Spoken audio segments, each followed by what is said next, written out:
Pemain kita telah berjaya mengalahkan seorang GM terkemuka dari Iran. Kat sini kita ada hitam yang dimainkan oleh FM Tanjung Ying menentang putih yang dimainkan oleh GM Poya Irani. Dimulakan dengan pawn ke E4, dibalas C5 oleh FM Tanjung Ying iaitu Sicilian Defense. Seterusnya knight F3, pawn ke D6 dan pawn ke D4. Kat sini ini adalah opening biasalah. Okey, untuk pengetahuan, game ni telah dimainkan pada pusingan keempat di kejohanan Asian Chess Championship, satu kejohanan terpenting untuk memilih wakil Asia pergi bertanding di World Cup kejuaraan dunia nanti. Dan kejohanan ini disertai oleh nama-nama besar lah. Ada banyak grandmaster famous macam Alexander Grischuk, Nihal Sarin, Katerina Lagno, Susanto Megaranto dari negara jiran kita dan ramai lagi. Okey, jadi memang tournament yang sangat kuat. Okey, kat sini kita sambung pawn C makan pawn D4, seterusnya knight makan pawn D4, knight F6 serang pawn dan seterusnya knight C3 kawal pawn. Ini semua adalah openingnya macam biasalah.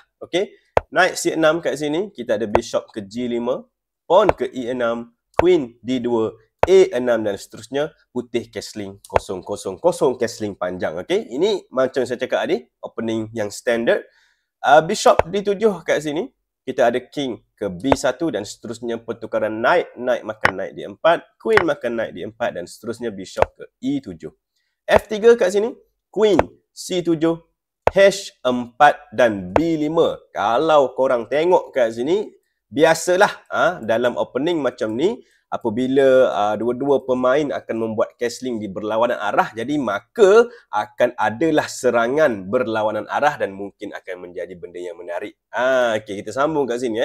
Queen D2, kita ada H6 serang bishop dan bishop lari ke E3 dan kat sini H5 dimajukan, tak bagi untuk pawn tolak ke G4 untuk stop serangan putih lah. Okey, putih kembalikan bishop dia masuk balik ke G5 dan kita ada B4 kat sini. Okey, serangan pertama dibuat oleh Tanjung Ying, serang knight dan knight lari ke E2.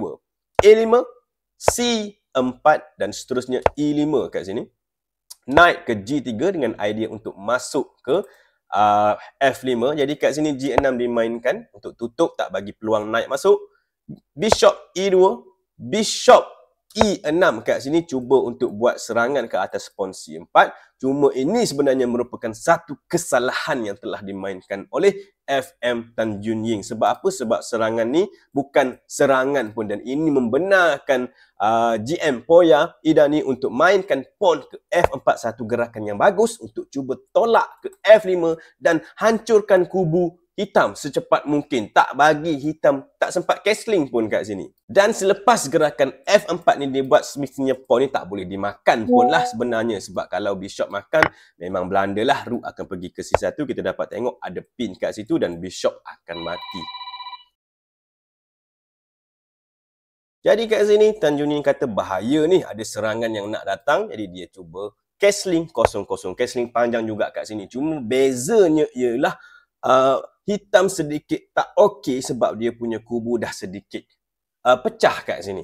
Alright, F5 diteruskan oleh putih. Kita ada bishop lari ke D7, rook H ke F1, rook H ke F8 dan seterusnya queen ke C2.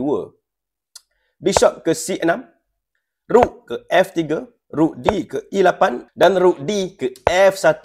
Kalau tengok kat sini, dua-dua rook cuba bersedia untuk buat serangan. Dia nak buka file ni dan cuba untuk buat serangan di atas file F. Okey.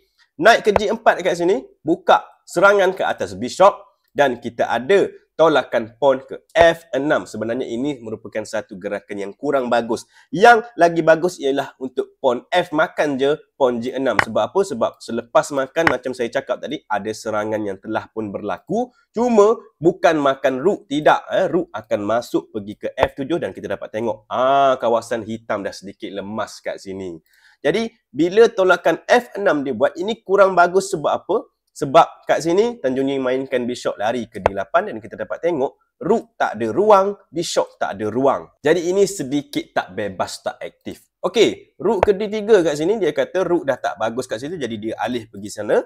Rook ke E6 dan kita ada bishop makan knight G4, pawn H makan bishop G4 dan seterusnya queen E2 serang pawn G4 kat sini. Bishop ke D7 kawal pawn secara tidak langsung. Sebab apa? Sebab kalau queen makan pawn memang tak boleh. Sebab rook akan makan pawn kat sini sambil serang queen. Okey? Jadi queen tak makan pawn, queen lari ke D2. Okey, kita ada bishop ke C6. Cuba untuk letakkan bishop tempat yang lagi bagus. Queen ke D1, king lari ke B8. Lari daripada apa-apa yang mungkin akan berlaku kat sini. Queen makan pawn G4 dan kita dapat tengok putih dah mempunyai kelebihan 1 pawn. Bishop ke B7, B3, Queen ke C6, Queen E2, Bishop ke B6. Tengok kedua-dua bishop cuba untuk mendapatkan tempat yang lagi bagus. Rook ke E1, Bishop masuk ke D4 dan dekat sini dia kata, oh bishop ni bahaya. Jadi dia cuba untuk tukar bishop dengan bishop pergi ke E3. Bishop ke C3 serang rook. Kat sini bishop ke D2 dan bishop kembali ke D4. FM Tanjung Ying memang kata kalau dia seri tak apa. Sebab dia pun dah hilang 1 pawn dan seri menentang GM yang power. Jadi itu benda yang cukup bagus sebenarnya. Sudah semestinya Poya Idani tak nak. Dia mainkan rook pergi ke F3 lah. Dia tak nak ulang pergerakan. Okey, rook ke H8 kat sini. Serang pawn. Dan H5 ditolak. Kita ada pawn G makan pawn H5. Bagi free sekejap. Sacrifice pawn. Sebab apa?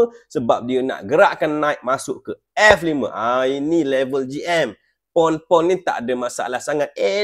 Pawn benda kecil je. Bagi free. Sebab apa? Bila knight masuk kat sini, ini sangat-sangat cantik. Knight ini sangat-sangat kuat. Very, very strong. Alright. Rook E ke E8 kat sini oleh hitam. Kita ada queen ke D3. Nak makan bishop lah kat situ. Dan kita ada bishop lari ke C5. Rook ke E2.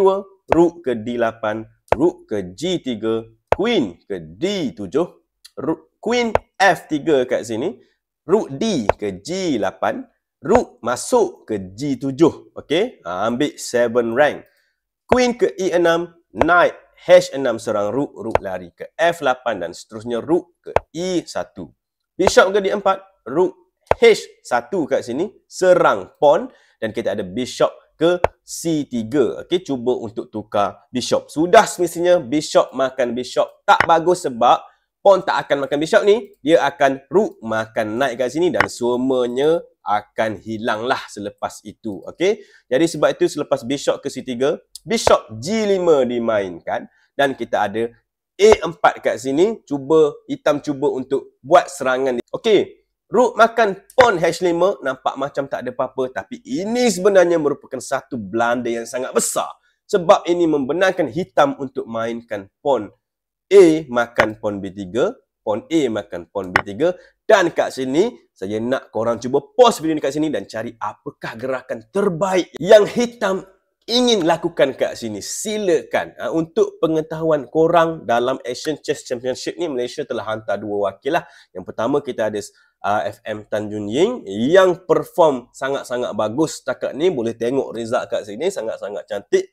Dan juga yang kedua ialah WFM Ainul Mardiah juga sekarang ni perform sangat cantik juga. Jadi kita harapkan dua-dua ni meneruskan momentum dan mendapat kejayaan lah demi kejayaan. Okey, baik. Apakah gerakan terbaik yang kita nak tengok tadi? FM Tanjung ni mainkan satu gerakan bagus dengan pawn ke D5 bagi free pawn. Kenapa? Sebenarnya idea kat sini tak nak bagi free pawn pun. Tak kisah pun pasal pawn ni kau nak makan-makan lah. Aku tak kisah.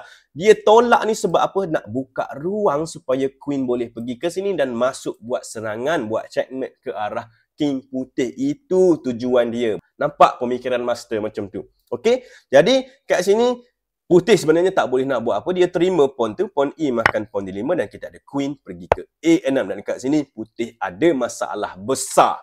Ladies and gentlemen, we have problems. Okey, seterusnya. Queen pergi ke E4. Ini satu gerakan yang lagi tidak membantu keadaan. Sebab kat sini sekali lagi FM Tanjung yang mainkan gerakan yang sangat-sangat bijak. Ini susah sikit nak cari, tapi untuk yang nak cari gerakan master, boleh pause sekali lagi dan cuba. Okey, untuk yang tak nak cari tak apa, saya bagi tahu kat sini. Jawapan dia, bishop makan pawn D5, sacrifice bishop. Wow, sangat bijak. Mari kita tengok kenapa. Kalau queen makan bishop D5, kat sini queen akan pergi ke A1 check, king lari, Queen check lagi, paksa King lari ke mana-mana, tak kisah di file ni, sebab Rook akan pergi ke D8 dan kita dapat tengok Queen akan matilah, ada pin kat situ. Itu idea dia. Kalau Queen yang makan. Macam mana kalau tak ada siapa makan? Kalau tak ada siapa makan, memang akan ada checkmate lah dengan Queen, dengan double bishop, dengan Rook lagi boleh datang, confirm akan checkmate. Okey, jadi kat sini putih pilih untuk makan menggunakan pawn C. Okey, C makan bishop D5, tapi ini pun sama. Kat sini ada banyak cara boleh buat lah. Hitam pilih untuk mainkan Rook ke C8 terlebih dahulu. Dan kita ada King cuba lari C2 tapi terlambat. Queen terus masuk ke A1. Kita ada Rook cuba makan pawn F7. Tapi kat sini bishop ke E1 check. Dan terus GM Poya Irani resign dan menyerah kalah. Kenapa? Sebab ada checkmate dalam 3 langkah. Kat sini, yes, King boleh lari ke D3, tapi Queen akan masuk ke D1. King boleh lari lagi, Rook masuk lagi C3 dan tak boleh lari dah King. Kita dapat tengok Queen je boleh block dan selepas makan checkmate.